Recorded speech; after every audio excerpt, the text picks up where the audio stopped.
ಕಲಿಬೇಕು, ಯಾವುದು ನಾವು ಕಲಿದಿಲ್ಲ ಅಂದ್ರೂ ನಮ್ಗೆ ಸಿಗುತ್ತೆ ಅನ್ನೋದ್ರ ಬಗ್ಗೆ ತಿಳ್ಕೊಂಡು ಮೊದಲು ನಾವು ಏನೇನು ಕಲಿತೀವಿ, ಯಾವುದೆಲ್ಲ ಕಲಿತೀವಮ್ಮ. ಇವಾಗ ನೋಡು, ಒಂದು ಡ್ರೈವಿಂಗ್, ಕಾರ್ ಡ್ರೈವಿಂಗೇ ಆಗಿರಲಿ, ಅಟ್ಲೀಸ್ಟ್ ನಾವು ನೋಡ್ತಾ ಆದರೂ ಕಲಿತೀವಿ. ಹಾಗೆ ನಾವು ಡ್ರೈವ್ ಮಾಡ್ಬೋದು, ಈಗೆಲ್ಲ ಮಕ್ಕಳು ಮಾಡ್ತಾರಲ್ಲ ಹಾಗೆ. ನಾವು ಕಲ್ತಿಲ್ಲ ಅಂದರೆ ಬರುತ್ತಮ್ಮ? ಅದು ಬರೋಕ್ಕೆ ಸಾಧ್ಯನೇ ಇಲ್ಲ. ನಾವು ಹುಟ್ಟಿದ ನಂತರ ಲ್ಯಾಂಗ್ವೇಜನ್ನು ಕಲಿಸ್ತೀವಿ, ಅಂದರೆ ಏನು ಸಮಾಜ ಕಲಿಸುತ್ತೆ ನಮ್ಮ ಮನೆಯಲ್ಲಿ, ಮತ್ತು ಸಮಾಜ ನಮಗೇನು ಕಲಿಸುತ್ತೆ ಆ ಲ್ಯಾಂಗ್ವೇಜಸ್ ಎಲ್ಲ ಕಲ್ತಿಲ್ಲ ಅಂದರೆ ನಮಗೆ ಬರುತ್ತಮ್ಮ? ಇವಾಗ ಯಾವುದೋ ಒಂದು ಹೊಸ ಲ್ಯಾಂಗ್ವೇಜ್, ಅಂದರೆ ಹೊಸ ದೇಶದ ಲ್ಯಾಂಗ್ವೇಜ್, ಜಪಾನ್ ಲ್ಯಾಂಗ್ವೇಜ್ ನಮ್ಗೆ ಗೊತ್ತಿಲ್ಲ, ಆದರೆ ಕಲ್ತಿಲ್ಲ ಅಂದರೆ ಬರೋದೇ ಇಲ್ಲ, ಬರೋಕ್ಕೆ ಸಾಧ್ಯನೇ ಇಲ್ಲ. ಕಲ್ತರೆ ಬರುತ್ತೆ ಅಫ್ಕೋರ್ಸ್ ಅಲ್ವಾ? ಹಾಗೆ ಯಾವುದೇ ಒಂದನ್ನು ನಾವು ಕಲಿಬೇಕು, ಕಲ್ತರೆ ಮಾತ್ರ ಸಿಗುತ್ತೆ. ಅದು ಯಾವ್ಯಾವುದು? ನನ್ನ ಬ್ರೈನಿಗೆ ಬೇಕಾಗಿರುವಂಥ ಇನ್ಫಾರ್ಮೇಷನ್ಸ್, ಅವೆಲ್ಲ ಇನ್ಫಾರ್ಮೇಷನ್ ಅಷ್ಟೇ ಪ್ರತಿಯೊಂದು ಇನ್ಫಾರ್ಮೇಷನನ್ನು ನಾವು ಕಲ್ತರೆ ಅದು ಖಂಡಿತ ನಮ್ಗೆ ಸಿಗುತ್ತೆ. ಇವಾಗ ನನ್ನ ಲ್ಯಾಂಗ್ವೇಜ್ ಹೇಳಿ, ಅದೇ ಥರ ಇವಾಗ ನಾವು ಸ್ಕೂಲ್ಗಳಲ್ಲಿ ಪಾಠ, ಮ್ಯಾಥ್ಸು, ಸೈನ್ಸು, ಸೋಷಿಯಲ್ ಇದೆಲ್ಲ ಕಲಿತೀವಲ್ಲ, ಕಲ್ತರೆ ಮಾತ್ರನೇ ನಮ್ಗೆ ಅದು ಸಿಗೋದು, ಕಲ್ತಿಲ್ಲ ಅಂದರೆ ನಮ್ಗೆ ಸಿಗೋಲ್ಲ ಅಲ್ವಾ? ಇವಾಗ ನಮಗೆ ಲೆಕ್ಕಾಚಾರ ಗೊತ್ತಿಲ್ಲ ಅಂದರೆ ಯಾವುದೋ ಪ್ರಾಕ್ಟಿಕಲ್ ಆಗಿ ಅಂಗಡಿನಲ್ಲಿ ಇರ್ತೀವಿ, ಲೆಕ್ಕಾಚಾರ ಮಾಡ್ತಿದ್ದೀವಿ, ನಾವು ಏನೂ ಓದಿಲ್ಲ ಅಂದರೂ ಸಹ ಹೇಗೋ ಬಂದ್ಬಿಡುತ್ತೆ. ಆದರೆ ನಾವು ಕಲ್ತಿಲ್ಲ ಅಂದರೆ ಆ ಮ್ಯಾಥ್ಸ್ ನಮ್ಗೆ ಗೊತ್ತಾಗತ್ತಮ್ಮ? ಸಾಧ್ಯನೇ ಇಲ್ಲ. ಕಲಿತ್ರೆ ಮಾತ್ರನೇ ನಮ್ಗೆ ಗೊತ್ತಾಗುತ್ತೆ. ಸೈನ್ಸ್ ಗೊತ್ತಾಗತ್ತಮ್ಮ? ಇಲ್ಲ, ಕಲೀಲೇಬೇಕು, ದಾರಿನೇ ಇಲ್ಲ ಅಲ್ವಾ? ಯಾವ ಕಾರಣಕ್ಕೂ ನಾವು ಕಲ್ತಿಲ್ಲ ಅಂದರೆ ಅದು ಸಿಗೋಕ್ಕೆ ಸಾಧ್ಯನೇ ಇಲ್ಲ. ಕಲಿತ್ರೆ ಮಾತ್ರನೇ ಇದು ಸಿಗೋಕ್ಕೆ ಸಾಧ್ಯ. ಆದರೆ ಕೆಲವಿರುತ್ತಮ್ಮ, ನಮಗೆ ಕಲಿಬೇಕಾಗಿಲ್ಲ, ಹಾಗೇ ಸಿಗುತ್ತೆ, ಹಾಗೇ ಗೊತ್ತಾಗುತ್ತೆ. ಈಗ ಕೆಲವೊಂದು ವಿಚಾರಗಳು, ಇವಾಗ ಮಗು ಹುಟ್ಟಿದ ಮೇಲೆ ಲ್ಯಾಂಗ್ವೇಜ್ ಸಿಕ್ತು, ಸ್ಕೂಲಿಗೆ ಕಳಿಸಿದ್ವಿ, ಎಲ್ಲವನ್ನೂ ಓದ್ತಾ ಇದೆ, ತಿಳ್ಕೊಳ್ತಾ ಇದೆ, ಗೊತ್ತಾಗ್ತಾ ಇದೆ, ಹೌದು ಇನ್ಫಾರ್ಮೇಷನ್ಸ್ ತೊಗೊಳ್ತಾ ಇದೆ, ಗೊತ್ತಾಗ್ತಾ ಇದೆ, ಕಲಿಕೆ ಆಗ್ತಾ ಇದೆ. ನಂತರ ಅದೊಂದು ಯೌವನಾವಸ್ಥೆಗೆ ಬಂತು, ಅಲ್ಲಿ ಪ್ರೇಮದ ಬಗ್ಗೆ ಅದಕ್ಕೆ ಸ್ವಾದ ಜಾಗೃತಿ ಆಗ್ತಾ ಇದೆ. ಅದನ್ನೇನಾದರೂ ಕಲಿಸ್ಬೇಕಾಗಿದೆಯಮ್ಮ ಮಗುವಿಗೆ? ಇಲ್ಲ, ತನ್ನಿಂತಾನೇ ಜಾಗೃತಿ ಆಗ್ತಾ ಇರುತ್ತೆ. ಬೇಡಮ್ಮ, ಆ ಮಗುನ ತೊಗೊಂಡು ಹೋಗಿ ಕಾಡಿನಲ್ಲಿ ಬಿಟ್ಬಿಡ್ತೀವಿ. ಸಂಪೂರ್ಣವಾಗಿ ಕಾಡಿನಲ್ಲೇ ಬೆಳೀತಾ ಇದೆ, ಹುಟ್ಟಿದಾಗಿನಿಂದ ಕಾಡಿನಲ್ಲೇ ಬೆಳೀತಾ ಇದೆ. ಯಾವ ರೀತಿಯಾದ ಕಲಿಕೆನೂ ಇಲ್ಲ, ಯಾವ ರೀತಿಯಾದ ಒಂದು ಹೆಣ್ಣಿನ ಸ್ಪರ್ಶವಾಗಲಿ ಅಥವಾ ಮುಖವನ್ನು ನೋಡೋದಾಗಲಿ ಏನೂ ಗೊತ್ತೇ ಇಲ್ಲ. ಆ ರೀತಿಯಲ್ಲಿ ಕಾಡಿನಲ್ಲಿ ಬೆಳೀತಾ ಇದೆ. ಆದರೂ ತಾನು ಯೌವನಾವಸ್ಥೆಗೆ ಬರ್ತಿದ್ದ ಹಾಗೆ ಪ್ರೇಮ ತನ್ನಿಂತಾನೇ ಜಾಗೃತಿ ಆಗುತ್ತೆ. ಕಲಿತೇ ಇಲ್ಲ, ಹೇಗಮ್ಮ ಅದೆಲ್ಲ ಶುರುವಾಯಿತು? ಇದೆಲ್ಲವೂ ಸ್ವಭಾವ, ಅಂದರೆ ತನ್ನಿಂದನೇ ಇನ್ಹೆರಿಟೆಡ್ ಕ್ವಾಲಿಟೀಸ್ ಇವೆಲ್ಲ ತನ್ನಿಂತಾನೇ ಜಾಗೃತಿ ಆಗುತ್ತೆ, ಕಲಿಬೇಕಾಗಿಲ್ಲ ಅದನ್ನು. ಇವಾಗ ಈ ಪ್ರಾಣಿ ಪಕ್ಷಿಗಳಿಗೆಲ್ಲ ನಾವು ಕಲಿಸ್ಕೊಡ್ತೀವಮ್ಮ, ಏನೋ ಸೀಸನಲ್ ಲವ್ ಸ್ಟಾರ್ಟ್ ಆಗುತ್ತೆ, ಇಷ್ಟಪಡ್ತವೆ, ಮೊಟ್ಟೆ ಇಡ್ತವೆ ಅಲ್ವಾ, ಕಲಿಸ್ಕೊಡ್ತೀವ. ಗೂಡು ಕಟ್ತವಮ್ಮ, ಆ ಗೂಡು ಎಷ್ಟೆಷ್ಟು ಒಂದೊಂದು ಪಕ್ಷಿ ಒಂದೊಂದು ವಿಶೇಷವಾಗಿ ಕಟ್ತದೆ. ನಾವೇನಾದರೂ ಹೇಳ್ಕೊಟ್ಟಿದ್ದೀವಮ್ಮ ಅದಕ್ಕೆ? ಅಲ್ಲ, ಅದು ತನ್ನ ಮಗುವಿಗೂ ಹೇಳ್ಕೊಡಲ್ಲ, ನೆಕ್ಸ್ಟ್ ಪ್ರಾಣಿಗೂ ಹೇಳ್ಕೊಡಲ್ಲ, ಆದರೂ ಬರ್ತಾ ಇದೆ. ಈ ಜೇಡ್ರ ಬಲೆ ತುಂಬ ವಿಶೇಷ, ಅದನ್ನು ನಾವು ಇದುವರೆಗೂ ಲ್ಯಾಬ್ನಲ್ಲಿ ಮಾಡೋಕ್ಕೆ ಸಾಧ್ಯವೇ ಆಗ್ತಾ ಇಲ್ಲ, ಅಷ್ಟರ ಮಟ್ಟಿಗೆ ವಿಶೇಷ. ಅದನ್ನು ತನ್ನ ಮಗುವಿಗೂ ಅದೇನು ಕಳಿಸ್ಕೊಡಲ್ಲ. ಹೇಗಮ್ಮ ಬಂತು ಆ ವಿದ್ಯೆ? ಹಾಗಾದರೆ ಇನ್ಹೆರಿಟೆಡ್ ನಾಲೆಜ್ ಅಲ್ವಾ, ಹೇಗೂ ಬಂದಿದೆ. ಹೋಗಿ ಹೇಗೆ ಅಂತೆಲ್ಲ ತಿಳ್ಕೊಳ್ಳೋಣ ನಂತರ. ಈ ಬರ್ಡ್ಸ್ ಇದೆಯಲ್ಲಮ್ಮ, ಮೈಗ್ರೇಷನ್ಗೋಸ್ಕರ ನಾನು ಹೇಳಿದೆ ಮೊಟ್ಟೆಗಳು ಆಡ್ತವೆ, ಇಡ್ತವೆ ಅಂತ ಅಲ್ಲ, ಅಲ್ಲೆಲ್ಲೋ ಮೊಟ್ಟೆಗಳು ಇಡ್ತವೆ ಅಲ್ಲಮ್ಮ, ಎಷ್ಟೆಷ್ಟು ದೂರ ತನಕ ಪ್ರಯಾಣ ಮಾಡ್ತವೆ, ಮೈಗ್ರೇಟ್ ಆಗ್ತವೆ, ಅಲ್ಲೆಲ್ಲೋ ಬಂದು ಗೂಡು ಕಟ್ಟುತ್ತವೆ, ಅಲ್ಲೆಲ್ಲೋ ಬಂದು ಮೊಟ್ಟೆ ಇಡ್ತವಲ್ಲಮ್ಮ. ನಿಮಗೆ ಇದು ಗೊತ್ತಿರಲಿ, ಬರ್ಡ್ಸ್ ಸೀ ಮೇಲೆ ಫ್ಲೈ ಮಾಡ್ತವೆ, ಅಂದರೆ ಸಮುದ್ರದ ಮೇಲೆ ಹಾರತ್ತಮ್ಮ. ಈಗ ನಾನು ಅದನ್ನು ತುಂಬ ದೊಡ್ಡ ವಿಶೇಷ ಅನ್ಕೋಬೇಡಿ, ವಿಶೇಷ ಇಲ್ಲಿ ಹೇಳ್ತೇನೆ ನೋಡಿ. ಸಮುದ್ರದ ಮೇಲೆ ಹಾರ್ತಾ ಇರಬೇಕಾದ್ರೆ ಕೆಳಗಡೆ ಅಟ್ಲೀಸ್ಟ್ ಲ್ಯಾಂಡ್ ಮಾರ್ಕ್ಸ್, ಅಂದರೆ ಎಲ್ಲೋ ಡೆಸರ್ಟ್ಸ್ ಇರುತ್ತೆ, ಎಲ್ಲೋ ಫಾರೆಸ್ಟ್ ಇರುತ್ತೆ ಅಂತ ಇಟ್ಕೊಳ್ಳೋ. ಲ್ಯಾಂಡ್ ಮಾರ್ಕ್ಸ್ ಅಂದರೆ ಲ್ಯಾಂಡ್ ಮೇಲೆ ಪ್ರಯಾಣ ಮಾಡ್ತಿದ್ರೆ ಲ್ಯಾಂಡ್ ಮಾರ್ಕ್ಸ್ ಆದರೂ ಇರುತ್ತೆ, ಅಂದರೆ ಫಾರೆಸ್ಟ್ ಏರಿಯಾಸ್ ಇರುತ್ತೆ, ಡೆಸರ್ಟ್ ಏರಿಯಾಸ್ ಇರುತ್ತೆ, ಪ್ಲೇನ್ಸ್ ಇರುತ್ತೆ, ಮೌಂಟೇನ್ಸ್ ಇರುತ್ತೆ ಅಲ್ವಾ. ಈ ಲ್ಯಾಂಡ್ ಮಾರ್ಕ್ಸನ್ನು ಇಟ್ಕೊಂಡು ಬೇಕಾದ್ರೆ ನಾವು ಪ್ರಯಾಣ ಮಾಡಬಹುದು, ಅದು ಒಂಥರ ಸುಲಭ, ಇರೋದರಲ್ಲಿ ಸುಲಭ. ಆದರೆ ಈ ಬರ್ಡ್ಸ್ ಇದೆಯಲ್ಲಮ್ಮ, ಅವು ಮೇಲೆ ಹಾರೋದು ಹೇಗೆ ಹಾರುತ್ತೆ ಅಂದರೆ ಸಮುದ್ರಗಳ ಮೇಲೆ ಹಾರುತ್ತೆ, ಕೆಳಗಡೆ ವಿತೌಟ್ ಎನಿ ಲ್ಯಾಂಡ್ ಮಾರ್ಕ್ ಹಾರುತ್ತಮ್ಮ. ಯಾರಮ್ಮ ಕರೆಕ್ಟಾಗಿ ಅಲ್ಲೆಲ್ಲೋ ಸೈಬೀರಿಯಾದಿಂದ ಇಲ್ಲಿಗೆ ಬರುತ್ತವಮ್ಮ, ಎಲ್ಲಿ ರಂಗನತಿಟ್ಟಿಗೆ ಬರುತ್ತೆ, ಅಲ್ಲೆಲ್ಲೋ ನಾರ್ತ್ ಅಮೇರಿಕಾದಿಂದ ಬರುತ್ತವೆ, ಆಸ್ಟ್ರೇಲಿಯಾದಿಂದ ಬರುತ್ತವೆ. ಹೇಗಮ್ಮ ಬರುತ್ತೆ? ವಿತೌಟ್ ಎನಿ ಲ್ಯಾಂಡ್ ಮಾರ್ಕ್ಸ್ ಸಹ ಬಂದು ಸೇರುತ್ತವೆ, ಇಲ್ಲಿಗೆ ಬಂದು ಮೊಟ್ಟೆ ಇಡ್ತವೆ. ಯಾರಮ್ಮ ಎಷ್ಟು ಪರ್ಫೆಕ್ಟಾಗಿ ಹೇಳ್ಕೊಟ್ರು ಅವ್ರುಗಳಿಗೆ? ಅಲ್ಲ, ಕೊಲಂಬಸ್ ಹತ್ತದ, ಅಲ್ಲಿ ಇಲ್ಲಿ ಎಲ್ಲೋ ರಾಂಗ್ ಆಗೈತೆ ಪಾಪ ಅವನಿಗೂ, ಅಲ್ಲಿ ಇಲ್ಲಿ ಹೋದ, ನಾನು ಕಂಡು ಹಿಡಿದ್ಬಿಟ್ಟೆ, ಇಂಡಿಯಾಗೆ ಬಂದೆ ಅಂದ್ಕೊಂಡ, ಅಮೇರಿಕ ರೀಚ್ ಆದ. ನಾವು ನೋಡಮ್ಮ ಬುದ್ಧಿಯಿಂದ ಆಲೋಚಿಸ್ತೀವಿ ಅಲ್ವಾ, ಬುದ್ಧಿ ಮಾತ್ರ ನಮಗೆ ಆ್ಯಕ್ಟಿವ್ ಆಗಿರೋದು. ಆದರೆ ಇವುಗಳಿಗೆ ನೋಡಮ್ಮ, ಯಾರಮ್ಮ ಹೇಳ್ಕೊಟ್ರು ಇಷ್ಟು ಪರ್ಫೆಕ್ಟಾಗಿ ಬರ್ಡ್ಸ್ಗೆ? ವಿತೌಟ್ ಲ್ಯಾಂಗ್ ಮಾರ್ಕ್ಸ್ ಬರುತ್ತೆ. Even today scientist are very very amazed ಅಮ್ಮ, ಇದು ಹೇಗೆ ಸಾಧ್ಯ ಅಂತ. ಯಾಕಂದ್ರೆ ನಾವು ಮೇಲೆ ಓಡಾಡಬೇಕಾದ್ರೆ ವಿತೌಟ್ ಕಾಂಪಾಸ್, ತುಂಬ ಬ್ರೈನಿ ಪೀಪಲ್ ಅಲ್ಲಮ್ಮ ನಾವು, ವಿತೌಟ್ ಕಾಂಪಾಸ್ ನಮಗೆ ಓಡಾಡೋಕ್ಕೆ ಗೊತ್ತಾಗೋದೇ ಇಲ್ಲ. ಯಾಕಂದರೆ where is east, where is north, south, west ನಮ್ಗೆ ಗೊತ್ತಾಗೋದೇ ಇಲ್ಲ. ಕಾಂಪಾಸಿನ ಸಹಾಯ, ಟೆಕ್ನಾಲಜಿ ನಮಗೆ ಬೇಕೇ ಬೇಕು. ನಮಗೆ ಆ ಇನ್ಹೆರಿಟೆಡ್ ನಾಲೆಜ್ನ ನಾವು ಉಪಯೋಗಿಸ್ಕೊಳ್ತಾನೇ ಇಲ್ಲ. ನಾವು ಕಂಡು ಹಿಡಿದ್ಬಿಡ್ತೀವಿ. ಬ್ರೈನಿ ಪೀಪಲ್ ಅಲ್ಲಮ್ಮ, ಬ್ರೈನ್ ಕಂಡು ಹಿಡಿದಿದೆ ಒಂದನ್ನು, ನಾವು ಅದನ್ನು ಹಿಡ್ಕೊಂಡು ಈ ಕಡೆ ನಾರ್ತು ಸೌತು ಓಕೆ ಅಲ್ವಾ. ಬಟ್ ಹೌ ಬರ್ಡ್ಸ್ ಎಷ್ಟು ಅದ್ಭುತ ಅನಿಸುತ್ತೆ ನೋಡಮ್ಮ. ಇದನ್ನು ಯಾರು ಕಲಿಸ್ಕೊಟ್ರು? ಕಲಿಬೇಕಾಗಿಲ್ಲ ಅಲ್ವಾ. ಹಾಗೆ ಇನ್ಹೆರಿಟೆಡ್ ನಾಲೆಜ್ ಇಷ್ಟಕ್ಕೂ ತನ್ನ ಮಕ್ಕಳಿಗೂ ಕಲಿಸ್ಕೊಡ್ತಾ ಇಲ್ಲಮ್ಮ. ನಾವೆಲ್ಲ ಹೇಗುತ್ತಮ್ಮ, ನಾವು ಕಲ್ತಿದ್ದನ್ನು ತುರುಕ್ತಾ ಇರ್ತೀವಿ ಮಕ್ಕಳಿಗೆ. ಹೀಗಿರಬೇಕು, ಹಾಗಿರಬೇಕು, ಅದಕ್ಕೆ ಕಲಿಬೇಕು, ಇದು ಮಾಡಬೇಕು, ಮತ್ತೊಂದು ಅದು ಏನು ತುರುಕ್ತಾ ಇರ್ತೀವ ಮಕ್ಕಳಿಗೆ ಅಲ್ವಮ್ಮ. ನಾವು ಮಕ್ಕಳಿಗೆ ಅಷ್ಟೆಲ್ಲ ಫೋರ್ಸ್ ಮಾಡ್ತೀವಿ. ಅವು ಕಮ್ಸೆ ಕಮ್ ತನ್ನ ಒಂದು ಜ್ಞಾನವನ್ನು ಸಹ, ಏನು ಒಂದು ಗೂಡು ಕಟ್ಟುವುದನ್ನು ಸಹ ತನ್ನ ಮಕ್ಕಳಿಗೂ ಹೇಳ್ಕೊಡಲ್ಲ ಅಲ್ವಾ. ಅಷ್ಟು ಒಂದು ಫ್ರೀಡಮ್ ಇರುವಂಥ ವಾತಾವರಣದಲ್ಲಿ ಬೆಳೀತಾ ಇರ್ತಾರೆ ಅಲ್ವಾ. ಅದರಿಂದ ನೇಚರ್ನಾದರೂ ನೋಡಿ ನಾವು ಕಲಿತಾ ಇದ್ದೀವಮ್ಮ? ಇಲ್ಲಮ್ಮ, ನಾವು ಯಾವ ಕಲಿತಾ ಇಲ್ಲ. ಏನು ಒಂಥರ ಸಭ್ಯತೆ ಅಲ್ಲಮ್ಮ. ಸಭ್ಯತೆಯ ಹೆಸರಿನಲ್ಲಿ ನಾವು ಮಗುವಿನಲ್ಲಿ ಅದೇನೋ ಒಳ್ಳೆ ವಿಕಾಸ ಮಾಡ್ತಾ ಇದ್ದೀವಿ, ಮತ್ತೊಂದು ತುಂಬ ದೊಡ್ಡ ಜ್ಞಾನವನ್ನು ಕಲಿಸ್ಕೊಡ್ತಾ ಇದ್ದೀವಿ ಅಂತ ಪಾಪ ನಾವು ಏನೇನೋ ಮಾಡ್ತೀವಮ್ಮ. ಸರಿ, ಸಣ್ಣ ಭಾವನೆಗಳು ಸಹ ಆ ಮಗುವಿನಲ್ಲಿ ಹೊರಗಡೆ ಬರ್ತಾ ಇದ್ದರೆ ಕೂಗಾಡ್ತಾ ಇರುತ್ತೆ. ಕೂಗಾಡೋಂಗಿಲ್ಲ, ಹಠ ಮಾಡೋಂಗಿಲ್ಲ, ಬೇರೆಯವರು ಏನು ಅಂದ್ಕೊಳ್ತಾರೆ. ಸೊ ಈ ಥರದ ಗುಣಗಳೊಟ್ಟಿಗೆ ನಾವು ಒಂದು ರೀತಿಯಾದ ಭಯದ ಒಂದು ಚೌಕಟ್ಟು ಮಾಡಿಬಿಟ್ಟಿರ್ತೀವಿ ಅಲ್ವಾ. ಒಂದು ಚೌಕಟ್ಟಿನಲ್ಲಿ ಬೆಳೆಸ್ತಾ ಇರ್ತೀವಿ. ಕೋಪ ಮಾಡ್ಕೊಳ್ಳೋಂಗಿಲ್ಲ. ಕತ್ತಲೆಯಲ್ಲಿ ಹೋಗ್ಬೇಡಮ್ಮ ನೀನು, ಅದು ಹೇಳ್ತೇವೆ, ಕತ್ತಲೆಯಲ್ಲಿ ಹೋಗ್ಬಾರ್ದು. ಮಗುವಿಗೆ ಪಾಪ 5 ವರ್ಷದ ತನಕ ಅದು ಏನೂ ಗೊತ್ತಾಗಲ್ಲಮ್ಮ. 5 ವರ್ಷದ ತನಕ ಅದಕ್ಕೆ ಏನೂ ಗೊತ್ತಾಗಲ್ಲ. ಹಾಗಾಗಿನೇ ಅಂದರೆ ನಾವೇನು ಫೋರ್ಸ್ ಮಾಡ್ತೀವಲ್ಲ, ಆ ಫೋರ್ಸ್ಫುಲ್ ಜ್ಞಾನ ಅದಕ್ಕಿಲ್ಲ. ನಾವೇನು ಹೊರಗಡೆಯಿಂದ ತುರುಕ್ತಾ ಇದ್ದೀವಲ್ಲ, ಅದು ಇನ್ನೂ ಬಂದಿಲ್ಲ. ಅದು ರಿಸೀವಿಂಗ್ ಮೋಡಲ್ಲಿ ಇಲ್ಲ ಇನ್ನೂ. ಹಾಗಾಗಿ 5 ವರ್ಷದ ತನಕ ನೀವು ಯಾವುದೇ ಮಗುವನ್ನು ನೋಡಿ ಡೀಪಾಗಿ ಬ್ರೀತ್ ಮಾಡುತ್ತಮ್ಮ. ಅಂದರೆ ಏನು, ನಡೆದಾಡ್ತಿದ್ರೂ ಸಹ ತನ್ನ ಆಬ್ಡಮನ್ ತನಕ, ತನ್ನ ಹೊಟ್ಟೆಯ ಭಾಗದ ತನಕ ಅದು ಉಸಿರಾಡುತ್ತೆ. ಬಟ್ ಆಫ್ಟರ್ 5 years ಅದರ ಬ್ರೈನು ಪಾಪ ಹೋಗ್ಬಿಡುತ್ತಮ್ಮ. ನಾವು ತುಂಬಿಸ್ಬಿಟ್ಟಿರ್ತೀವಿ ಅಷ್ಟರಲ್ಲಾಗಲೇ. ಇದು ಮಾಡಬಾರ್ದು, ಅದು ಮಾಡಬೇಕು, ಹೀಗಿರಬಾರ್ದು, ಹಾಗಿರಬೇಕು, ಕತ್ತಲೆಯಲ್ಲಿ ಹೋಗಬಾರ್ದು ಎಲ್ಲವನ್ನು ಹೇಳಿ ಈಗಾಗಲೇ ತುರುಕ್ಬಿಡ್ತೀವಿ. ಅದನ್ನು ಅಬ್ಸರ್ವ್ ಮಾಡಿ. ಆಫ್ಟರ್ 5 years ಅದರ ಭಯದ ಕಾರಣದಿಂದಾಗಿಯೇ ಅದರ ಬ್ರೀದಿಂಗ್ ಶಾಲೋ ಆಗಿಬಿಡುತ್ತಮ್ಮ, ತುಂಬ ಕಡಿಮೆ ಆಗುತ್ತೆ. ನ್ಯಾರೋ ಅಂದರೆ ಚೆಸ್ಟ್ ತನಕನೇ ಬ್ರೀದ್ ಮಾಡುತ್ತೆ. ಇದು ಲೈಫ್ ಲಾಂಗ್ ನಡೆಯುತ್ತಮ್ಮ, ಲೈಫ್ ಲಾಂಗ್ ಆ ಭಯವನ್ನು ಹೊತ್ತುಕೊಂಡೇ ನಡೆಯುತ್ತೆ. ಯಾವುದೋ ಭಯ, ಇನ್ಸೆಕ್ಯೂರಿಟಿ ಭಯ, ಏನೋ ಭಯ ಆ ಮಗುಗಿದ್ದೇ ಇರುತ್ತೆ. ಯಾಕೆ? ಆ ಬ್ರೀದಿಂಗ್ನಲ್ಲೇ ಗೊತ್ತಾಗ್ಬಿಡುತ್ತೆ, ಅಲ್ಲೇ ಕಡಿಮೆ ಆಗಿಬಿಡುತ್ತೆ. ಬ್ರೀದಿಂಗ್ ಎಷ್ಟರ ಮಟ್ಟಿಗೆ ನಮ್ಮಲ್ಲಿ ನಾನು ಹೋದ ಸಲ ಹೇಳಿದ್ದೆ, ಅದೇನು ನಮ್ಮ ಲಂಗ್ಸ್ ಇದೆಯಲ್ಲಮ್ಮ, ಈ ಫುಟ್ಬಾಲ್ ಕೋರ್ಟ್ ಇದೆಯಲ್ಲ, ಅದರ ಅರ್ಧ ಭಾಗದಷ್ಟು ಓಪನ್ ಆಗಿಬಿಡುತ್ತೆ. ನಮ್ಮ ಲಂಗ್ಸಿನ ಕೆಪಾಸಿಟಿ ಅಷ್ಟು ಜಾಸ್ತಿ ಇದೆ. ನಾವೇನಮ್ಮ ಅದರ 10% ಸಹ ಕೊಡಲ್ಲ ಅದಕ್ಕೆ ಪಾಪ. ಅದೂ ನಾವು ಅದಕ್ಕೂ ಹಸಿವೆಯಿಂದ ಸಾಯಿಸ್ತೀವಿ. ಆ ಕಡೆ ಬ್ರೈನ್ ಅಂತೂ ಯಾವಾಗಲೇ ಕೊಡ್ತೀಯ ಸರಿಯಾದ ರೀತಿಯಾದ ಆಕ್ಸಿಜನ್ನು, ನನಗೆ ಫ್ಯಾಟಿಗು, ನನಗೆ ಸುಸ್ತು, ಕೊಡೋದೇ ಇಲ್ಲ ಕರೆಕ್ಟ್ ರೀತಿಯಲ್ಲಿ ಆಕ್ಸಿಜನ್. ನಾವು ಏನೋ ಆಲೋಚನೆಯಲ್ಲಿ ಮುಳುಗಿರ್ತೀವಿ. ಎಲ್ಲಿ ಅಮ್ಮ ಸರಿಯಾದ ರೀತಿಯಾದ ಆಕ್ಸಿಜನ್ ನಮ್ಮ ದೇಹಕ್ಕೆ, ದೇಹದ ಸೆಲ್ಸ್ಗೆ, ಬ್ರೈನ್ ಸೆಲ್ಸ್ಗೆ, ನ್ಯೂರಾನ್ಸ್ಗೆ ನಾವು ಕೊಡೋದೇ ಇಲ್ಲ ಅಂತೀವಿ ಅಲ್ವಾ.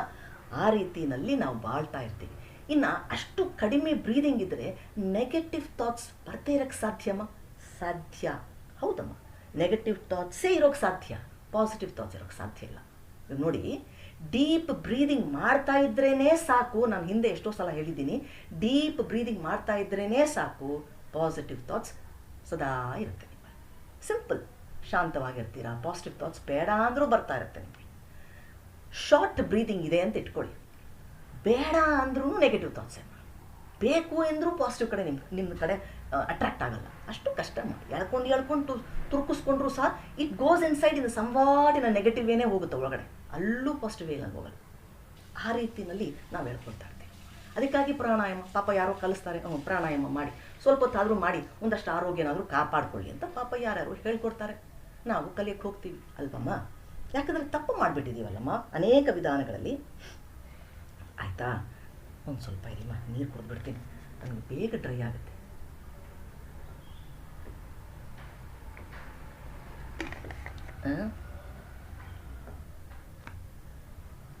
ಲಂಗ್ಸನ್ನು ಆ ರೀತಿನಲ್ಲೂ ಸಹ ನಾವು ಎಕ್ಸ್ಪ್ಯಾಂಡ್ ಮಾಡೋಕ್ಕೆ ಬಿಡಲ್ಲ ಅಂತೀವಮ್ಮ. ಆ ರೀತಿನಲ್ಲಿ ಅದನ್ನೂ ಸಹ ನಾವು ಕಟ್ಟಿಟ್ಕೊಂಡ್ಬಿಡ್ತೀವಿ. ಅಷ್ಟು ಕಡಿಮೆ ಬ್ರೀತ್ ಆಯ್ತಲ್ಲಮ್ಮ. ನಾವು ಹೆಂಗೆ ಹೇಳ್ಕೊಡ್ತಾ ಇನ್ನೊಬ್ಬರನ್ನ ಹಾಳು ಮಾಡಬಹುದು ಅನ್ನೋದಕ್ಕೆ ಅಲ್ಲ, ನಮ್ಮ ಮಕ್ಕಳೇಮ್ಮ, ನಮಗೆ ಗೊತ್ತಲ್ಲ ನಮ್ಗೆ ಯಾವ ರೀತಿಯಲ್ಲಿ ಬೆಳೆಸಬೇಕು. ಅಲ್ಲ, ನಾವೇ ರಾಂಗ್ನಲ್ಲಿ, ನಾನು ಇವಾಗೆಷ್ಟೇ ಹೇಳಿದೆ, ಸರಿಯಾದ ರೀತಿಯಲ್ಲಿ ಬ್ರೀದಿಂಗ್ ಇಲ್ಲ, ನೆಗೆಟಿವ್ ಥಾಟ್ಸ್. ಹೌದು, ಅಂದರೆ ನಾವೇ ನೆಗೆಟಿವ್ ವರ್ಲ್ಡ್ನಲ್ಲಿ ಬದುಕ್ತಾ ಇದ್ದೀವಮ್ಮ. ಇದನ್ನು ನಮ್ಮ ಮಕ್ಕಳಿಗೆ ನಾವೇನಮ್ಮ ಕಳಿಸ್ಕೊಡ್ತೀವಿ? ಇದೊಂದು ಸಲ ಆಯಿತು. 12 ವರ್ಷದ ಮಗುಮ ಯಾರೋ ನೋಡ್ಬಿಟ್ರು ಕಾಡಿನಲ್ಲಿ ಇದೆ, ಹುಟ್ಟಿದಾಗಿನಿಂದ ಅದು ಅಲ್ಲೇ ಇದೆ ಪಾಪ. ಆ ಮಗು ಯಾರೋ ನೋಡ್ಬಿಟ್ರು, ಅಯ್ಯೋ ಇದು ಹ್ಯೂಮನ್ ಬೇಬಿ ಅಲ್ವಾ, ಇಲ್ಲಿ ಹಾಕಿದೆ, ಕರ್ಕೊಂಡು ಬಂದುಬಿಟ್ಟಿದ್ದಾರೆ ಊರಿಗೆ. ಅದು 4 ಕಾಲಲ್ಲಿ ಬೇರೆ ನಡೀತಾ ಇದೆ ಪಾಪ ಆ ಮಗು. ಅದು ಅಲ್ಲೇ ಪ್ರಾಣಿಗಳನ್ನು ನೋಡಿ ಹಾಗೆ ಬೆಳೆದಿದೆ. ಅಲ್ಲಿ ಏನೋ ಪಾಪ ಏನು ಸಿಗುತ್ತೋ, ಆ ಪ್ರಾಣಿಗಳಿಂದ ಏನು ಸಿಗುತ್ತೋ ಎಲ್ಲೋ ಮರಗಳ ಮೇಲೆ ಹಾರಿಕೊಂಡು ಏನೋ ತಿನ್ಕೊಂಡು ಅದಂತೂ ತುಂಬ ಸುಖವಾಗಿ ಆರೋಗ್ಯವಾಗೇ ಇದೆ. ಅದಕ್ಕೆ ಕಷ್ಟಪಟ್ಟು ಈ ಕಡೆ ಇಲ್ಲಿ ಸೈಂಟಿಸ್ಟ್ ಎಲ್ಲ ಕರ್ಕೊಂಡು ಬಂದು ಅದಕ್ಕೆ ಓಹೋ ಇದೇ ತುಂಬ ವಿಶೇಷವಾಗಿದೆಯಲ್ಲ ಈ ಮಗು ಅಂತೆಲ್ಲ ನೋಡಿ, ಹೀಗಿರೋಂಗಿಲ್ಲ, ಈ ಥರದ ಲ್ಯಾಂಗ್ವೇಜ್ ಬೇಕು ನಿನಗೆ, ಅದು ಕೈಯ ಪಯ್ಯ ಅಂತ ಏನೋ ಹೇಳ್ತಿತ್ತೇನೋ. ಇವರು ಪಾಪ ಅದಕ್ಕೆ ಲ್ಯಾಂಗ್ವೇಜನ್ನು ಹೇಳ್ಕೊಡ್ತಾ, ನಡೆಯೋದಕ್ಕೆ 2 ಕಾಲ ಮೇಲೆ ನಿಲ್ಲೋದಕ್ಕೆ ಪ್ರಯತ್ನ ಪಡಿಸಿ ಹೇಳ್ಕೊಡ್ತಾ ಇದ್ದಾರೆ. ಈ ಥರ ಇರಬೇಕು. ಅದು ಕಷ್ಟಪಟ್ಟು ಹೇಗೂ ಕಲಿತಾ ಇದೆ. ಈ ಆಹಾರ ಪದ್ಧತಿನ ಕಷ್ಟಪಟ್ಟು ರೂಢಿಸ್ಕೊಳ್ತಾ ಇದೆ. ಹಾಗೂ ಹೀಗೂ 6 ತಿಂಗಳಾಯ್ತಮ್ಮ. 6 ತಿಂಗಳಲ್ಲಿ ಮಗು ಸತ್ತೇ ಹೋಯ್ತಮ್ಮ. ನೋಡಮ್ಮ, ಕಾಡಿನಲ್ಲಿ ಬಿಟ್ಟಿದ್ರೆ 80-100 ಆರೋಗ್ಯವಾಗಿ ಇರ್ತಿತ್ತೆ ನೋಡಿ ತಂತಾನೆ ಅಲ್ವಾ. ನಾವು ಕಲಿಸೋಕ್ಕೆ ಕರ್ಕೊಂಡ್ಬಂದು ಅವರ್ ಲೈಟ್ಸ್ ಆರ್ ದೆಮ್ಸೆಲ್ಸ್ ಫ್ಲಿಕರಿಂಗ್ ಮಾ, we may blow of others ಮಾ. ಇದನ್ನು ಅರ್ಥ ಮಾಡಿ, ನಮಗೆ ಗೊತ್ತಾಗ್ತಿಲ್ಲಮ್ಮ ಸರಿಯಾದ ರೀತಿನಲ್ಲಿ ಬದುಕಕ್ಕೆ. ಇನ್ನೊಬ್ರಿಗೆ ಹೇಗಮ್ಮ ಹೇಳ್ಕೊಡ್ತೀವಿ ನಾವು ಅಲ್ವಾ? ನೋಡಮ್ಮ, ಕರ್ಕೊಂಡು ಬಂದು ಸಾಯಿಸ್ಬಿಟ್ವಿ ಅಷ್ಟೇ. ಕಲಿಸಕ್ಕೆ ಹೋಗಿ ಏನೋ ಮಾಡಿಬಿಟ್ವಮ್ಮ ನಾವು. ಏನಮ್ಮ ಇದೆ ಕಲಿಸೋಕ್ಕೆ? ಇವಾಗ ಜೀವನಮ್ಮ, ಏನಮ್ಮ ಇದೆ ಕಲಿಸೋಕ್ಕೆ? ನೀವೇ ಅರ್ಥ ಮಾಡ್ಕೊಳ್ಳಿ. ಏನಿದೆ ಜೀವನದಲ್ಲಿ ಕಲಿಯೋದಕ್ಕೆ? ಏನು ಇನ್ಫಾರ್ಮೇಷನ್ ಅಂತ ತೊಗೊಳ್ತೀವೋ ಅದನ್ನು ಕಲಿಸ್ಕೊಳ್ತಾ, ಅದನ್ನಷ್ಟೇ ನಾವು ಕಲಿಬೇಕಾಗಿರೋದು ಅಲ್ವಾ. ಯಾಕಂದರೆ ಇಲ್ಲಿ ಬದುಕೋದಕ್ಕೆ ಬೇಕು ನಮಗೆ ಅಷ್ಟೇ. ಜೀವನ ಏನು ನಾವು ಬಾಳ್ತಾ ಇದ್ದೀವಲ್ಲಮ್ಮ, ಇವಾಗ ಏನು ಜೀವನ, ಇವಾಗ ಪ್ರತಿಯೊಬ್ಬರು ನೀವು ನಿಮ್ಮ ಜೀವನ, ನಿಮ್ಮ ಗಂಡ, ನಿಮ್ಮ ಹೆಂಡತಿ, ನೀವು ಮಕ್ಕಳು, ನಿಮ್ಮ ಒಂದು ಸರೌಂಡಿಂಗ್ಸ್, ನಿಮ್ಮ ಮನೆ, ನೀವಿರುವ ವಾತಾವರಣ, ನಿಮ್ಮ ಮನಸ್ಸು, ಅಲ್ಲಿರುವ ಮನಸ್ಥಿತಿ ಇರುವಂತಹ ವ್ಯಕ್ತಿಗಳು, ಇಷ್ಟೇ ಅಲ್ಲಮ್ಮ ಜೀವನ. ನಿಮ್ಮ ಫ್ರೆಂಡ್ ಸರ್ಕಲ್ ಅಷ್ಟೇ ಅಮ್ಮ ಜೀವನ. ಇದೇ ಜೀವನ. ನಾವಿಲ್ಲೆಲ್ಲೋ ಹುಡುಕ್ತೋಳು ಹೋಗ್ತೀವಮ್ಮ, ಇನ್ನೆಲ್ಲೋ ದೂರದಲ್ಲಿದೆ ಅಲ್ವಾ.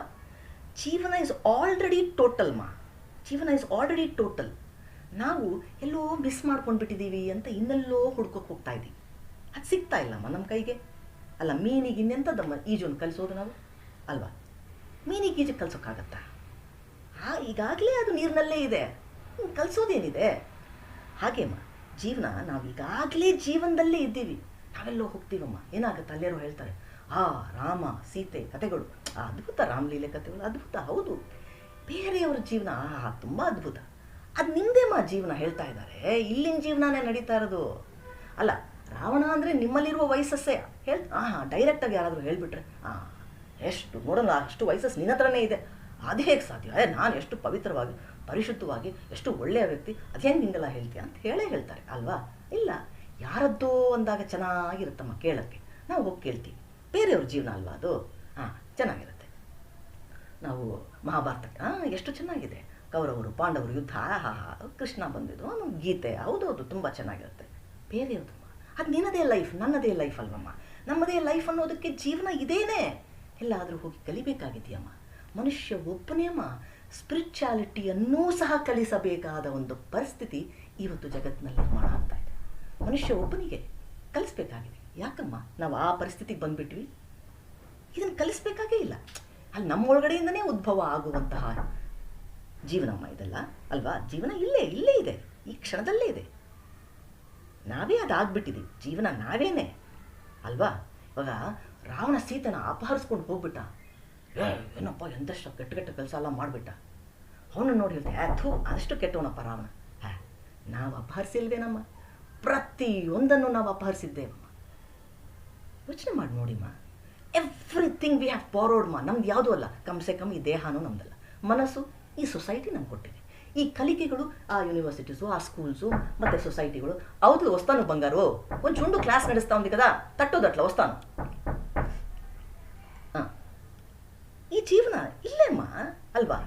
ಇನ್ನೆಲ್ಲೋ ಇದೆ ಅಂತ ಕಲಿಯಕ್ಕಂತ ಹೋಗ್ತಾ ಇದ್ದೀವಿ. ಇನ್ನೆಲ್ಲೋ ಇದೆ ಅಲ್ಲ ಅಲ್ವಾ? ಇಲ್ಲೇ ಇದೆ. ಯಾರೋ ಬರ್ತಾರೆ, ಹಾಂ ಪ್ರಾಣಾಯಾಮ ಮಾಡಿ, ಯೋಗ ಮಾಡಿ, ಹಾಂ ಅದು ಚೆನ್ನಾಗಿದೆ ನಮಗೆ. ಪ್ರಾಣಾಯಾಮ, ಧ್ಯಾನ, ಯೋಗ ಇದೆಲ್ಲ ಎಲ್ಲಿಮ್ಮ? If you are living totally in your life ಇದೆಲ್ಲ ಬೇಕಾಗಿದೆಯಮ್ಮ. If you are living totally, ಜೀವನದಲ್ಲಿ ಸಂಪೂರ್ಣವಾಗಿ ನಾವು ಜೀವಿಸ್ತಾ ಇದ್ದರೆ ಅದು ಯಾಕಮ್ಮ ಬೇಕಿತ್ತು ಅಲ್ವಾ? ಈಗ ನಾ ಆಗಲೇ ಹೇಳಿದೆ ಅಪಹರಿಸಿದ್ದೆ. ಹೌದಮ್ಮ, ಎಷ್ಟೆಲ್ಲ ನಾವು ಅಪಹರಿಸಿದ್ದೇವೆ. ಎವ್ರಿಥಿಂಗ್ ವಿ ಹ್ಯಾವ್ ಬಾರೋಡ್ಮ, ಎವ್ರಿಥಿಂಗ್. ನಂದಂತ ಯಾವುದೂ ಇಲ್ಲ ಅಲ್ವಾ? ದೇಹದಿಂದ ಹಿಡಿದು ಪ್ರತಿಯೊಂದು ನಂದು ಅಂತ ಯಾವುದೂ ಇಲ್ಲ. ನಾವೆಲ್ಲವನ್ನೂ ಹೊರಗಡೆಯಿಂದ ತೊಗೊಂಡಿರೋದು ಅಲ್ವಾ?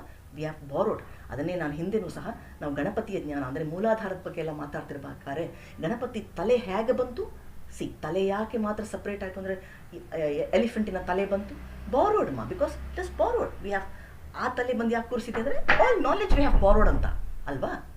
ಇಟ್ಸ್ ಕಮ್ ಫ್ರಮ್ ಔಟ್ಸೈಡ್ ಅಂತ ಅರ್ಥ. ಹಾಗೇನೆ ಪ್ರತಿಯೊಂದನ್ನು ನಾವು ಅಪಹರಿಸಿದ್ದೇವಮ್ಮ. So it's different. ನಾವು ಅಂದ್ಕೊಳ್ತೀವಿ ವಿ ಆರ್ ಲರ್ನಿಂಗ್. ಕೌರವರು ಪಾಂಡವರು ಯುದ್ಧ, ಕುರುಕ್ಷೇತ್ರ ಅಲ್ಲಿ, ಅದು ನಮ್ಮ ಜೀವನಮ್ಮ. ಕುರುಕ್ಷೇತ್ರ ಪ್ರತಿದಿನ ನಡೀತಾ ಇದೆ. ನಮ್ಮ ಜೀವನಗಳಲ್ಲಿ ಸುಖ ಸಂತೋಷಗಳು, ಮತ್ತೊಂದು every incidences is happening and we are not learning. ಅಲ್ಲಿ ಲೆಸನ್ಸ್ ಅಂತ ಕಲಿತಾ ಇಲ್ಲ. ನಾವೇನು ಮಾಡ್ತೀವಿ? ಎಸ್ಕೇಪ್ ಆಗಿಬಿಡ್ತೀವಿ. ಇದೆಂಥದಪ್ಪ ಜೀವನ ಇದು. ಇಂಥ ಗಂಡನ ಕಟ್ಕೊಂಡಿರೋ ಬದಲು ಎಲ್ಲರೂ ಓಡೋಗ್ಬಿಟ್ಟಿದ್ರೆ ಆಗ್ತಿತ್ತು. ಇಂಥ ಅತ್ತೆ ಮಾವನ ಜೊತೆಲಿ ಇರೋ ಬದಲು ನಾನು ಇಂಥ ಮದುವೆ ಆಗಬಾರ್ದಾಗಿತ್ತು. We start complaining, but something is there which is saying ನನಗೆ ಆ ಲೆಸನ್ ಅಲ್ಲೇನೋ ಕೊಡ್ತಾ ಇದೆ. We are not in a position to receive that ಅಲ್ವಾ? We are not. ಲೆಸನ್ ಮಾತ್ರ ತೊಗೊಳ್ಬೇಕು, ಮುಂದೆ ಹೋಗ್ತಿರ್ಬೇಕಮ್ಮ, ಅಷ್ಟೇ ಜೀವನ ಇದೆ. ಆಗ ಜೀವನ ಏನು ಅನ್ನೋದು ಇನ್ನಷ್ಟು ಇಟ್ ಕೀಪ್ಸ್ ಆನ್ ಫ್ಲವರಿಂಗ್. ಅದು ಓಪನ್ ಅಪ್ ಆಗ್ತಾನೇ ಇರುತ್ತೆ. ಪರ್ಫೆಕ್ಷನ್ ಟು ನೆಕ್ಸ್ಟ್ ಪರ್ಫೆಕ್ಷನ್, ಇನ್ನೊಂದು ಪರ್ಫೆಕ್ಷನಿಂದ ಮತ್ತೊಂದು ಪರ್ಫೆಕ್ಷನ್, ಕೀಪ್ಸ್ ಆನ್ ಬ್ಲೂಮಿಂಗ್ ಅಲ್ವಾ? But what are we doing ಎಲ್ಲೋ ಸ್ಟ್ಯಾಗ್ನೆಂಟ್ ಆಗಿಬಿಟ್ಟಿದ್ದೀವಿ, ನಿಂತ ನೀರಾಗ್ಬಿಟ್ಟಿದ್ದೀವಿ ಅಲ್ವಮ್ಮ? ಇವಾಗ ಒಳ್ಳೆಯದು ಹೇಗೆ ಜೀವನದ ಒಂದು ಭಾಗನೋ, ಕೆಟ್ಟದ್ದು ಅದು ಭಾಗನೇ ಅಲ್ವಮ್ಮ ಜೀವನದ ಭಾಗ. ನಾವು ಪ್ರಶ್ನೆ ಮಾಡೋಗಿದ್ರೆ ಅವ್ನು ಕೇಳಬೇಕು, ಯಾಕಯ್ಯ ಇಂಥವನ್ನೆಲ್ಲ ಮಾಡಿದ್ಯಾ ಅಂತ ಹೇಳಿ ಅವನ್ನ ಕೇಳಬೇಕು ಅಷ್ಟೇ, ದೇವ್ರನ್ನ. Nobody will answer you anyway ಅಲ್ವಾ? ಕೆಟ್ಟದ್ದು ಒಳ್ಳೆಯದು ಅವನೇ ಮಾಡಿದ್ದಾನೆ. ಪಾಪ ಪುಣ್ಯ ಎಲ್ಲವೂ ಅಲ್ಲೇ ಇದೆ. We R questioning somebody else. We are asking ಯಾಕೆ ಹೀಗೆ, ಹಾಗಾದ್ರೆ ನರಕ ಏನು, ಸ್ವರ್ಗ ಏನು? We are asking somebody else ಅಲ್ವಾ? ಯಾರನ್ನೂ ಕೇಳ್ತಾ ಇದ್ದೀವಿ. ಆನ್ಸರ್ ಇಲ್ಲೇ ಇದೆ, ಒಳಗಡೆನೇ ಇದೆ. ನಾವು ಶಾಂತವಾಗಿ ಒಂದು ಸ್ವಲ್ಪ ಅಲ್ಲಿ ನೋಡ್ತಾ ಇರಲಿಲ್ಲ. ಏನೋ seeing, V are avoiding failure ಅಲ್ವಾ? ಆ ಫೇಲಿಯರ್ ಬರ್ತಾ ಇದೆ, ಅದು ಯಪ್ಪ ಬೇಡಪ್ಪ ನನ್ನಿಂದ ಅದು ನೋಡೋಕ್ಕಾಗಲ್ಲ, ಅದನ್ನು ಅನುಭವಿಸೋಕ್ಕಾಗಲ್ಲ. ಹಾಗಾದರೆ ಸಕ್ಸಸ್ಸಿಂದಲೂ ಸಹ ನಾವು ವಂಚಿತರಾಗ್ಬಿಡ್ತೀವಿ. ಅವಾಯ್ಡ್ ಫೇಲಿಯರ್, ಸಕ್ಸಸ್ಸು ಸಹ ವಿ ಆರ್ ಅವಾಯ್ಡಿಂಗ್ ಅಂತಲೇ ಅರ್ಥ ಅಲ್ವಾ? ಹಾಗೇನೆ we are escaping, every time we are escaping ಅಷ್ಟೇಮ್ಮ ಅಲ್ವಾ? ಏನೋ ಪಾಪ ಮಾಡಿಬಿಟ್ಟಿದ್ದೀವಿ, ಎಲ್ಲೋ ನರಕಕ್ಕೆ ಹೋಗ್ಬಿಡ್ತೀವಿ ಅಂತ ಏನೋ ಅದೆಲ್ಲೋ ಇದೆಯಲ್ಲಮ್ಮ. ನಾವು ಕತೆ ಕೇಳ್ತೀವಿ, ಅದೆಲ್ಲೋ ಇದೆ, ಆಮೇಲೆ ಸಿಗುತ್ತೆ. ಇವಾಗೆಲ್ಲ ಪಾಪ ಮತ್ತೆ ಅದನ್ನು ಹೇಳೋದು ಬೇಡ. ಹೋದ ವಾರನೇ ಹೇಳಿಬಿಟ್ಟಿದೆ ಬೇರೆ ಕುಂಭಮೇಳದ ಕತೆ ಎಲ್ಲ ಬೇಡ ಕತೆ. ಅದೇ ಎಲ್ಲೋ ಪಾಪ ಮಾಡಿದ್ದೀವಿ, ಹೋಗಲ್ಲಪ್ಪ, ಅಲ್ಲಿ ಹೋಗಿ ಮುಳುಗಿ ಬಂದುಬಿಟ್ರೆ ನಮ್ಗೆ ಪುಣ್ಯ ಸಿಗುತ್ತೆ. ಪಾಪ ನೀಡಿಮ್ಮ, ಪರವಾಗಿಲ್ಲ. ಪಾಪ ಮಾಡೋರು ನರಕಕ್ಕೆ ಹೋಗ್ತಾರಲ್ಲ, ಪಾಪ ಮಾಡೋರು ನರಕಕ್ಕೆ ಹೋಗ್ತಾರೆ. ನರಕಕ್ಕೆ ಹೋಗೋದಲ್ಲಮ್ಮ, ಇಟ್ಸ್ ನಾಟ್ ಇನ್ ಭವಿಷ್ಯದಲ್ಲೆಲ್ಲೂ ಇಲ್ಲಮ್ಮ. ಅದು ಇಲ್ಲೇ ಅಲ್ವಾ? ನಾವೇನೋ ಮಾಡಿರ್ತೀವಿ, ಯಾರಿಗೋ ಬೈತೀವಿ ಅಂದರೆ ಇಮ್ಮಿಡಿಯೇಟ್ ಪೇಯ್ನ್, ಇಮ್ಮಿಡಿಯೇಟ್ ನೋವು, ಇಮ್ಮಿಡಿಯೇಟ್ ಅದೇನೋ ಆ ಒಂದು ಸಫರಿಂಗ್ ಇಮ್ಮಿಡಿಯೇಟ್ ಅಮ್ಮ. ಅಲ್ಲೇ ಸಿಕ್ತು, ಅಲ್ಲೇ ನರಕ, ಅಲ್ಲೇ ಸ್ವರ್ಗ. ಎಲ್ಲ ನರಕ ಸ್ವರ್ಗ ಎಲ್ಲ ಇಲ್ಲೇ ಜೀವಿಸ್ತಾ ಇದ್ವಿ. ಅದನ್ನು ಅರ್ಥ ಮಾಡ್ಕೊಂಡು ಜೀವಿಸೋದಷ್ಟೇ ಜೀವನ ಅಲ್ವಮ್ಮ? ಅಷ್ಟೇ. ಸೊ ಎಲ್ಲೋ ಒಂದು ಕಡೆ ಇದೆ ಅದು ಅಂತ ಅಲ್ಲ ಅಲ್ವಾ? ನಮಗೆಲ್ಲೋ ದೂರದಲ್ಲಿದೆ, ಇನ್ನೊಂದು ಡೈಮೆನ್ಷನ್, ಚೆನ್ನಾಗಿದೆಪ್ಪ, ಆ ಥರ ಊಹಿಸ್ಕೊಳ್ಳೋದಕ್ಕಷ್ಟೇ ನಮ್ಗೆ ಇಷ್ಟ. ಅದು ಇದೇ ಜೀವನಮ್ಮ, ಇದೇನೆ ಅಂತ ಅಂದ್ಕೊಂಡು ನಾವು ಬದುಕೋದಿದೆಯಲ್ಲ, ಅದನ್ನು ಜೀವಿಸೋದಿದೆಯಲ್ಲ, ನಮಗೆ ಕಷ್ಟ ಆಗ್ತಾ ಇದೆ. ಹಾಗಾಗಿ ವಿ ಸ್ಟಾರ್ಟ್ ಟು ಲರ್ನ್ ನಮಗೆ ಕಲಿಯಕ್ಕಂತ ಹೋಗ್ತೀವಿ. ಇವಾಗ ರಾಮಲೀಲಾ ಅಂತಲೇ ತಗೊಳ್ಳಿ. ಇವಾಗ ನೀವು ಯೋಚನೆ ಮಾಡಿ ನೋಡಿಮ್ಮ, ರಾಮನನ್ನು ವಿಜೃಂಭಿಸಿ ನಾವು ಹೇಳ್ತೀವಿ, ನಿಜ ಚೆನ್ನಾಗಿದೆ ಅವನ ಕಥನ, ಅವನ ಬದುಕಿದ ರೀತಿ ಎಲ್ಲ ಚೆನ್ನಾಗಿದೆ, ಅದ್ಭುತನೇ ಅದ್ಭುತ. ಆದರೆ ರಾವಣನಿಲ್ಲದ ಒಂದು ರಾಮಲೀಲಾವನ್ನು ಆಲೋಚಿಸಿ ನೋಡಿ, ಎಷ್ಟು ಸಪ್ಪೆ ಅನ್ಸಲ್ವಮ್ಮ ಅಲ್ವಮ್ಮ? ಎಷ್ಟು ಸಪ್ಪೆ ಅನ್ಸಲ್ವ? ಅದಕ್ಕೆ ಹೇಳೋದಮ್ಮ, ಈ ಒಳ್ಳೆಯವರಿಗೆ ಅಂತ ಹೇಳಿ ಒಂದು ಪರ್ಟಿಕ್ಯುಲರ್ ಕಥನ ಅಂತೇನು ಇರಲ್ಲಮ್ಮ, ಒಂದು ಸ್ಟೋರಿ ಅಂತೇನಿರ ಇರಲ್ಲ. ಹಾಗೂ ಇದ್ದರೆ ಆ ಕೆಟ್ಟ ವ್ಯಕ್ತಿಗಳಿಂದಾಗಿ ಈ ವ್ಯಕ್ತಿಗಳು ಅದ್ಭುತವಾಗಿ ಕಾಣಿಸೋಕ್ಕೆ ಶುರುವಾಗ್ತಾರೆ ಅಷ್ಟೇ. ಸೊ ಒಳ್ಳೆಯ ವ್ಯಕ್ತಿತ್ವ ಅನ್ನೋದಕ್ಕೆ ಒಂದು ಸ್ಪೆಷಲ್ ಸ್ಟೋರೀಸ್ ಅಂತ ಏನಿರಲ್ಲ. ಹಾಗಾಗಿ ಎರಡೂ ಬೇಕು ಜೀವನದಲ್ಲಿ ಅಲ್ವಮ್ಮ. ರಾಮನೂ ಬೇಕು, ರಾವಣನೂ ಬೇಕು. ಆ ಎರಡನ್ನೂ ನಾವು ಹೆಂಗೆ ತೂಗಿಸ್ಕೊಂಡು ಹೋಗಬೇಕು, ಯಾವ ರೀತಿಯಲ್ಲಿ ಸರಿಯಾದ ರೀತಿಯಲ್ಲಿ ಬದುಕಬೇಕು ಅನ್ನೋದಷ್ಟೇ ಬದುಕು ನಮಗೆ ತೋರಿಸ್ಕೊಳ್ಳುತ್ತೆ. ಯಾವಾಗ ನಾವು ಸರಿಯಾದ ರೀತಿಯಲ್ಲಿ ಜೀವಿಸ್ತಿದ್ರೆ ಅಲ್ಲೇ ಆ ಆನ್ಸರ್ಸ್ ಆಗಲಿ, ಸರಿಯಾದ ಡಿಸಿಷನ್ಸ್ ಆಗಲಿ ಅಲ್ಲಲ್ಲೇ ಉದ್ಭವ ಆಗ್ತಾ ಇರುತ್ತೆ ಅಷ್ಟೇ. ಏನಾಗುತ್ತೆ ಗೊತ್ತಮ್ಮ, ಈ ಒಳ್ಳೆಯವರು ಅನ್ನೋದಕ್ಕೆ ಪಾಪ ಅವ್ರಿಗೆ ಯಾವಾಗಲೂ ಒಂದು ರೀತಿಯಲ್ಲಿ ಕನ್ಫ್ಯೂಷನ್ಸ್ ಇರುತ್ತೆ. ಏನೋ ಹೇಳ್ತೀವಲ್ಲ, ಇದು ಒಳ್ಳೇದಾಗುತ್ತಾ ಇಲ್ವಾ, ಇವತ್ತು ಯಾರೋ ಅಡ್ಮಿಟ್ ಆಗಿದ್ದಾರೆ, ಅವರು ಚೆನ್ನಾಗಾಗ್ತಾರಾ ಇಲ್ವಾ, ಕ್ವೆಶನ್ಸ್ ಅಲ್ಲ. ದೇವ್ರ ಮೇಲೂ ನಂಬಿಕೆ ಇಲ್ಲ, ಅದು ನಮ್ಗೆ ಅನ್ನಿಸ್ತಾ ಇದೆ, ಹೌದು ಆಮೇಲೆ ಮತ್ತೆ ಡೌಟ್ ಸ್ಟಾರ್ಟ್ ಆಗುತ್ತೆ. ಎವ್ರಿ ಗುಡ್ ಪೀಪಲ್ ನೀವು ನೋಡಿಮ್ಮ, ಎವ್ರಿ ಗುಡ್ ಪೀಪಲ್ ಅಂತ ಯಾರು ನಾವು ಕರೆಸ್ಕೊಳ್ತೀವೋ, we are always in confusion. Good people we are always in confusion. ಈ ಬ್ಯಾಡ್ ಪೀಪಲ್ ತೊಗೊಂಡ ವೆರಿ ಕ್ಲಿಯರ್ ಆಗಿರ್ತಾರೆ ನೋಡಿ, ವೆರಿ ಕ್ಲಿಯರ್. ಇವನಿಗೆ ಒಂದು ಗತಿ ಮಾಡ್ತೀನಂದರೆ ಅವ್ರು ಮಾಡೋರೇ ಅವರು, ಆ ರೀತಿ ಅಷ್ಟು ಕ್ಲಿಯರ್ ಆಗಿರ್ತಾರೆ. ಅವ್ರು ಸೆಕೆಂಡ್ ಥಾಟೇ ಬರಲ್ಲ ಅಷ್ಟೇ. ನಮಗೆ ಆ ಕ್ಲಾರಿಟಿನೂ ಇಲ್ಲ ಕಮ್ಸೆ ಕಮ್. ಅದಕ್ಕೆ ನಾ ಹೇಳ್ತಾ ಇರ್ತೀನಲ್ಲ ಯಾವಾಗಲೂ, ಪಾಂಡವರು ಪಾಪ ಕಷ್ಟಪಟ್ಟು ಹೋದರೂ ಕೊನೆಗೂ ಸ್ವರ್ಗಕ್ಕೆ ಹೋಗೋಕ್ಕಾಗಲಿಲ್ಲ. ಕೌರವ್ ನೋಡಮ್ಮ ಎಷ್ಟು ಕ್ಲಿಯರ್ ಇರ್ತಾರೆ, ಕೊನೆಗೆ ಸ್ವರ್ಗಕ್ಕೂ ಹೋಗೇ ಬಿಟ್ಟಾಯಿತು ಅಲ್ವಾ. ಹಾಗೆ ಜೀವನ. ಸೊ ಹಾಗೆ ನಮಗೆ ಗೊತ್ತಿರಬೇಕು ಯಾವ ರೀತಿಯಲ್ಲಿ ಅಷ್ಟೇ ಸಿಂಪಲ್. ಜೀವನ ತುಂಬ ಸಿಂಪಲ್. ಅದನ್ನು ಕ್ಲಿಷ್ಟಕರವಾಗಿ ನಾವೇ ಮಾಡ್ಕೊಂಡ್ಬಿಡ್ತೀವಿ. ಇವಾಗೇನೋ ಸೌಂದರ್ಯ, ಅದನ್ನು ಕಲಿಯೋಕ್ಕೆ ಹೋಗ್ಬೇಕಮ್ಮ ನಾವು ಸೌಂದರ್ಯನ. ಇವಾಗ ರಿಸರ್ಚ್ನಲ್ಲಿ ತಿಳ್ಕೊಂಡು ಹೇಗಪ್ಪ ಈ ಹೂ ಇಷ್ಟು ಸುಂದರವಾಗಿದೆ, ಏನೆಲ್ಲ ಮಾಡಿದ್ರು, ಆಟಮ್ ಸಪ್ರೇಟ್ ಮಾಡಿಬಿಡಿಮ್ಮ, ಗೊತ್ತಾಗತ್ತಮ್ಮ? ಆಗಲೂ ಗೊತ್ತಾಗಲ್ಲ ಅಲ್ವಾ. ಅನುಭವಿಸ್ಬೇಕಷ್ಟೇ, ಆಸ್ವಾದಿಸ್ಬೇಕಷ್ಟೇ ಅಲ್ವಾ. ಅಲ್ಲಿನೇನಿದೆ ತಿಳ್ಕೊಳ್ಳೋಕ್ಕೇನಿಲ್ಲ. ಸೊ ಕೆಲವನ್ನ ನಾವು ತಿಳ್ಕೊಳ್ಬೇಕು, ಕೆಲವನ್ನ ತಿಳ್ಕೊಂಡಿಲ್ಲ ಅಂದರೂ ನಮ್ಗೆ ಹೇಗೆ ಗೊತ್ತಾಗಕ್ಕೆ ಸಾಧ್ಯ ಅಂದರೆ ಇಷ್ಟೇ.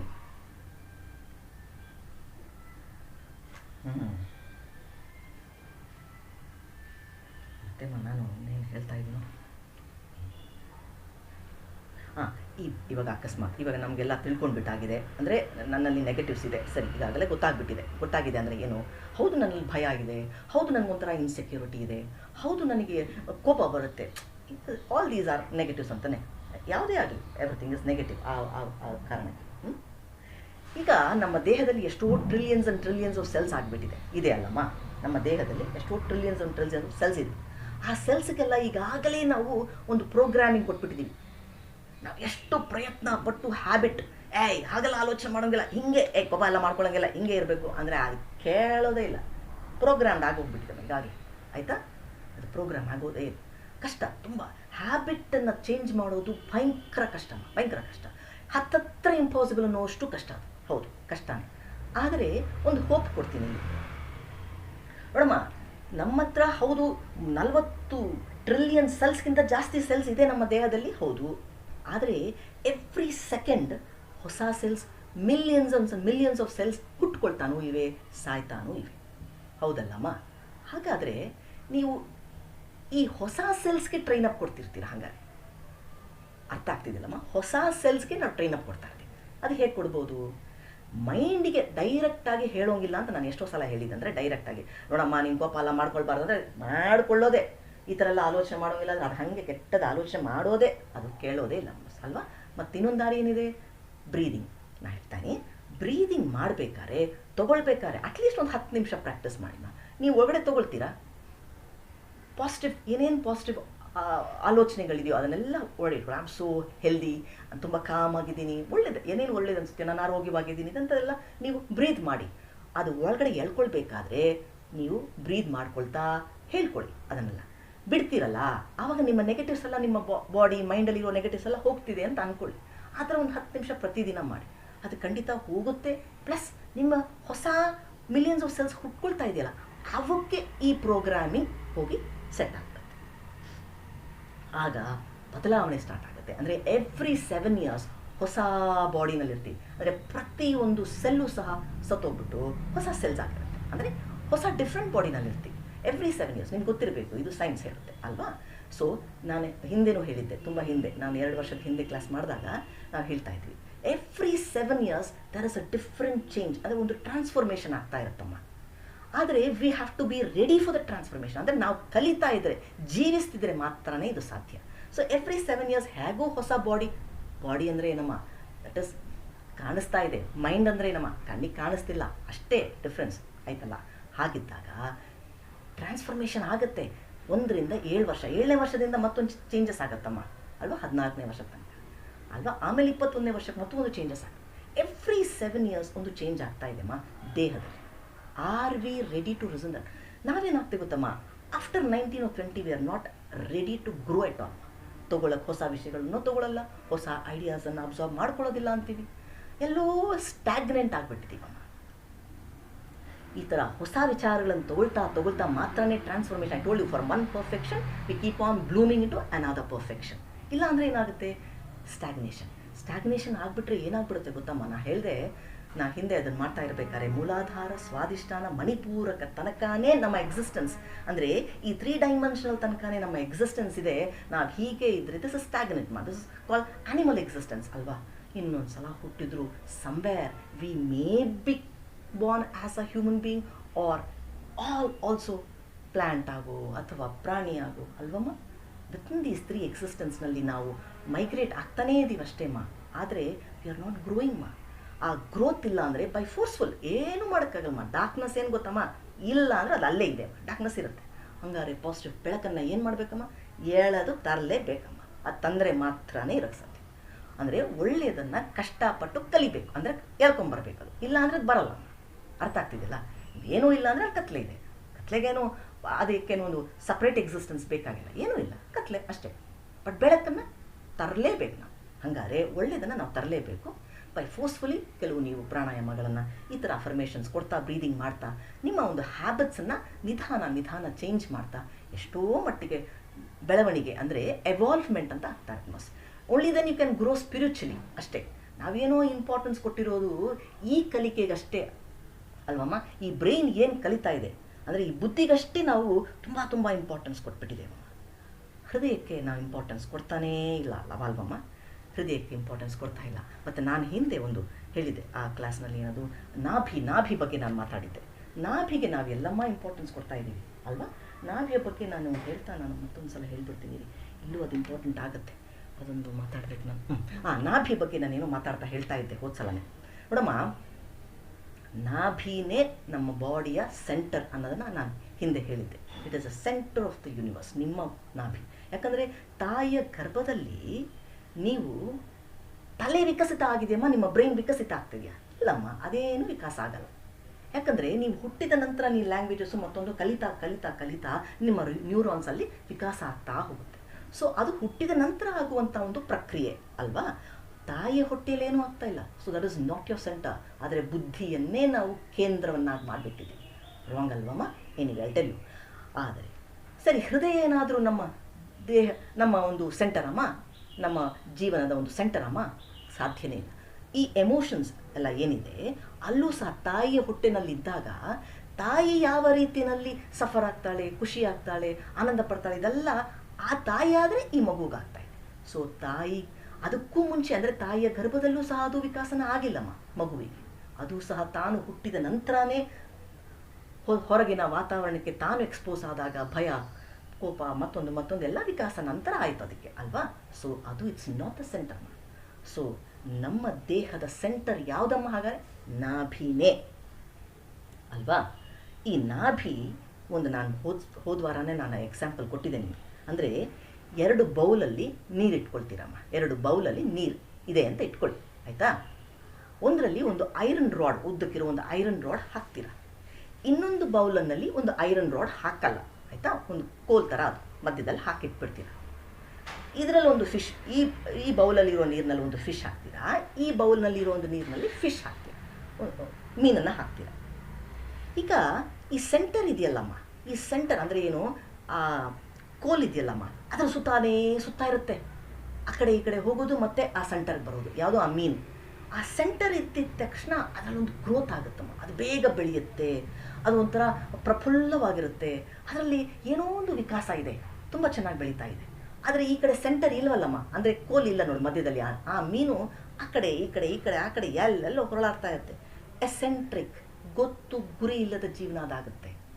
ನಾನು ನಾಭಿಯ ಧ್ಯಾನವನ್ನು ಯಾಕೆ ಮಾಡಿಸ್ತೀನಿ ಅಂದರೆ, try to understand. First you have to come to your centre ಅಲ್ಲಿಂದನೇ ಬ್ರಹ್ಮ ಹುಟ್ಟಿರೋದು ಅಲ್ವಾ. ವಿಷ್ಣುವಿನ ಸ್ಥಾನ ಸ್ವಾದಿಷ್ಟಾನ ಹೇಳ್ತಾ ಇರ್ತೀನಲ್ಲ, ಬ್ರಹ್ಮ ಅಲ್ಲಿಂದನೇ ಕ್ರಿಯೇಷನ್ ಹ್ಯಾಸ್ ಅಲ್ಲಿಂದನೇ ಉದ್ಭವ ಆಗಿರೋದು. ಹಾಗಿದ್ದಾಗ ನಾಭಿಗೆ ತುಂಬ ತುಂಬ ವಿಶೇಷತೆ ಇದೆ ಅಲ್ವಮ್ಮ.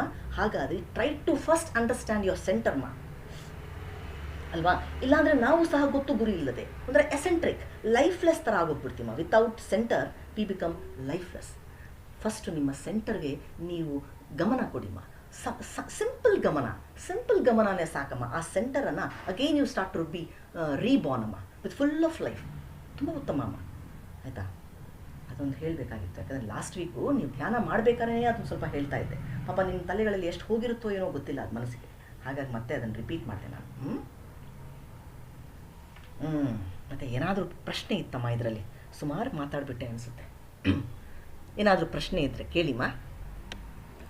ಏನಾದರೂ ಪ್ರಶ್ನೆ ಇದ್ದರೆ ಕೇಳಿ, ಮತ್ತೊಂದು ಸಲ ಮಾತಾಡೋಣ. ಸ್ವಲ್ಪ ಕಲಿಬೇಕು.